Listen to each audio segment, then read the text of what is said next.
দারুণভাবে আমি মনে করি। সেটা সবচেয়ে বড় কথা, লিটন যদি পুরো প্রথম একাদশে প্রথম থেকে খেলে সেটা সবচেয়ে বড় জিনিস। আমি মনে করি যদিও খেলে তাহলে এটা, এবং ও যদি খেলায় ভূমিকা রাখতে পারে, ম্যাচ জেতানোর জন্য, তাহলে দারুণ একটা ব্যাপার হবে সেটাও দলের জন্য এবং লিটনের জন্য একটা বিরাট বড় কনফিডেন্ট বিল্ড আপের জায়গা হবে আমি বিশেষ করে।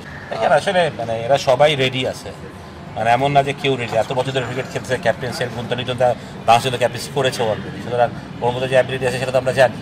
এটা তো বোর্ড এবং সিলেকশনে যারা চিন্তা করবে, বোর্ডেরই চিন্তা করতে হবে যে কাকে T20 অধিনায়ক দেওয়া যাবে। এভাবে এখন অনেকেই রেডি আছে। আমি যদি বলি তাসকিন, মিরাজ, শান্ত তো করছেই, আর লিটন, অনেক ছেলে যারা ক্যাপ্টেন্সি ইয়াং যারা এই ব্যাচটার অনেক ছেলে আছে, কারণ এরা সব এক ব্যাচেই বড়। আমার মনে হয় শুধু তাসকিন এদের থেকে একটু সিনিয়র আমার মনে হয়, বাট সবাই রেডি আছে। যেমন এদের লিটন হতে পারে, মিরাজ হতে পারে, তাসকিন হতে পারে, থেকে হতে পারে, বাট বোর্ডের ওটাই ডিসিশন নিতে হবে কাকে দিলে সেটা ভালো হবে, সেটা ইম্পর্টেন্ট। বাট লিটন আমি মনে করি যে ব্যাট চয়েস হবে না খেলতে। অবশ্যই ওয়াসিম আকরাম পাকিস্তানকে নেতৃত্ব দিচ্ছে, ইমরান খান দিচ্ছেন, ইয়ান বোথাম দিচ্ছেন, হয়তো বা তারা অলরাউন্ডার ছিলেন যদিও আপনি এটা বলতেই পারেন। বাট যে কেউ ফার্স্ট বোলার যে ক্যাপ্টেন করতে পারবে না কথাটা একদমই ঠিক না। আর আপনি যদি এটা হয় যে তাসকিন ইনজুরি হয়, যদি ক্যাপ্টেন্সি না করতে, ডেফিনেটলি একটা তো ভাইস ক্যাপ্টেন থাকবে, he will run the show. তো বাট এটা তো আসলে বোর্ডের ব্যাপার। বাট ফার্স্ট বোলার ক্যাপ্টেন্সি করতে পারবেন এটা ভুল কথা। আসলে আপনার নলেজ থাকাটা ইম্পর্টেন্ট, ক্যাপ্টেন্সি ম্যাটেরিয়াল ওর মধ্যে আছে কিনা তাসকিনের মধ্যে। আমি বলিনি তো ক্যাপ্টেন্সি দিতে হবে, আমি বলেছি বোর্ডের ডিসিশন, তাকে দিবে তাকে দলে নিবে কি নেবে না এটা আগে চিন্তা করতে হবে। সেই দলেই না থাকে আপনি ক্যাপ্টেন নিয়ে কীভাবে চিন্তা করবেন, যেহেতু সে ছিল না, আগে সে দলে ফিরুক।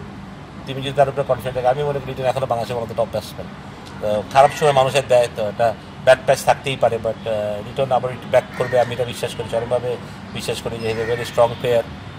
লিটন চেষ্টা করছে, কষ্ট করছে, ডেফিনেটলি আমি বলি বয়সও এখন এমন কিছু হয় নাই, এবং আমার মনে হয় বাংলাদেশের যখন শেষ করবে তখন অনেক উপরে গিয়ে শেষ করবে ইনশাল্লাহ, আমি সেটা বিশ্বাস করি।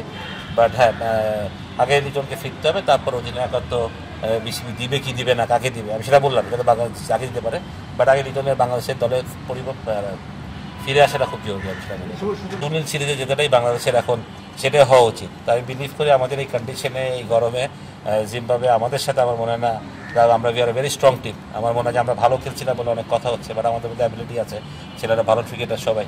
তো আমি বিশ্বাস করি যে এখনও মানে খারাপ একটা, আমি মনে কয়েকটা খারাপ মাস গেছে আমাদের পরপর, আর আমি মনে করি এখান থেকে বাংলাদেশ টিম ঘুরে দাঁড়াবে, সামনে আরও খেলা আছে, ওগুলোও জিতবে, ভালো করবে, সেটাই বিশ্বাস করি। আসলে হারা তো মাঠে আমরা ভালো খেললে আমরা জিতবো, আমরা হারবো। আমরা যথেষ্ট চ্যালেঞ্জিং একটা দল, মানে যেমন না যে আমরা বড় দলের একটা, আমরা মিডিয়াকর একটা সাইডে, এবার সত্যি কথা বলতে গেলে ইয়াংস্টারদের নিয়ে কিছু এক্সপিরিয়েন্স প্লেয়ার আছে, বাট ম্যাক্সিমাম প্লেয়ার অনেক ইয়াং, এক্সপিরিয়েন্স অনেক কম, বাট আমরা বিশ্বাস করি যার অ্যাবিলিটি আছে, আমরা ভালো খেললে অবশ্যই জিতবো। বাট আমি তাদের ফিউচারটাই দেখি যে বাংলাদেশ ক্রিকেটের ফিউচার, তাদেরকে ওইখানে আমি সাপোর্ট করতে চাই যে তারা ওইখানে কতটুকু ভালো করতে পারে, দেখছে।